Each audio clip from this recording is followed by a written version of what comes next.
September 9 నుంచి ప్రారంభం కానున్న ఆసియా కప్ కు team India fast bowler Mohammed Shami ఎంపిక కాలేదు. ఆసియా కప్ లాంటి మెగా టోర్నీకి అనుభవం దృష్టిలో ఉంచుకొని సెలెక్ట్ అవుతాడని భావించిన ఈ సీనియర్ పేసర్ కు నిరాశ తప్పలేదు. టీ20 వరల్డ్ కప్ దృష్టిలో పెట్టుకొని సెలెక్టర్లు పూర్తిగా యంగ్ ప్లేయర్లను ఎంపిక చేసినట్టు తెలుస్తోంది.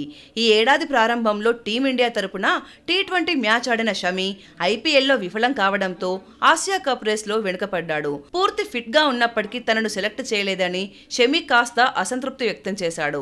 సెలెక్టర్లపై పరోక్షంగా ప్రశ్నిస్తూ తన నిరాశను వ్యక్తం చేశాడు. ఆసియా కప్ కు ఎంపిక కాని షమి తనను ఎందుకు ఎంపిక చేయలేదో సెలెక్టర్లను వివరణ అడిగాడు. షమి మాట్లాడుతూ, ఆసియా కప్ కోసం ఎంపిక చేయనందుకు నేను ఎవరిని నిందించను, ఎవరిపైనా ఫిర్యాదు చేయను. నేను జట్టుకు సరైన వాడినైతే నన్ను ఎంపిక చేసుకోండి. కాకపోతే నాకు ఎటువంటి సమస్యలు లేవు. టీమిండియాకు ఏది ఉత్తమమో అది చేయాల్సిన బాధ్యత సెలెక్టర్లపై ఉంది. నాకు అవకాశం లభిస్తే నా శక్తి మేరకు నేను నా వంతు కృషి చేస్తాను. నా సామర్థ్యాలపై నాకు నమ్మకం ఉంది.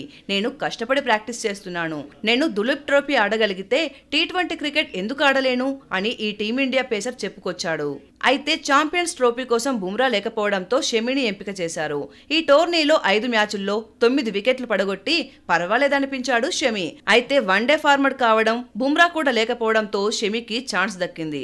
ప్రస్తుతం టీ20 ఫార్మాట్ లో షమిని నమ్ముకునే పరిస్థితిలో భారతీయ యాజమాన్యం లేనట్టుగా తెలుస్తోంది. అతని ఫిట్నెస్ తో పాటు వయసును బట్టి ఫార్మాట్ కు సహకరించడం కష్టం. 2025లో షమి భారతదేశం తరపున టీ20 మ్యాచ్ లో ఆడాడు. 5.3 ఓవర్లు బౌలింగ్ చేసి 9.43 ఎకానమీతో 3 వికెట్లు పడగొట్టాడు. ఐపీఎల్ 2025 సీజన్లో కూడా ఘోరంగా విఫలం కావడం షమికి చాలా మైనస్ గా మారింది.